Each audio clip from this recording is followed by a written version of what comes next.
We're here at Curry Strength Facility getting ready for Southwick National this weekend. We're 3 days out and I'm just here to get some prep and get ready for everything that's ahead. This is my dream to qualify for this event. I've been wanting to do it for a long time now, and I'm finally going into this healthy, prepared, and I have the right support and people behind me, and I'm blessed with this opportunity. I thank God for it, and it's just going to be an amazing event. So look for 527 in the 250 class and look for me in the show.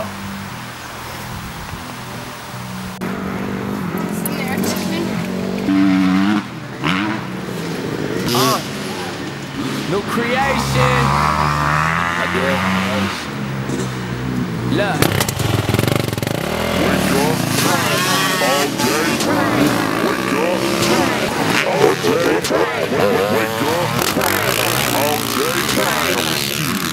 Listen to what you got to say. And I'ma see how you will get to know me. So the language to a beat, coming together and separately. Burning the bridge and we're forming a tree. Worship and he will all fall to our knees. One of the kingdom receive. If you desire the heart of the king, but you gotta have faith, you must believe, and we must do it on a daily basis. What it is you chasing, don't have to make it no special occasion. Deliver us from this evil temptation. My life has been wasted, running with this, I must feel inspiration. When I must do it the past, when I'm using the music, the light I've been chasing. Talking to him 2 or 3 times, I'm not telling you how to really trust in God. You wake up in the morning and you need to start dying. Open up your Bible, say you got it. Oh, you got it.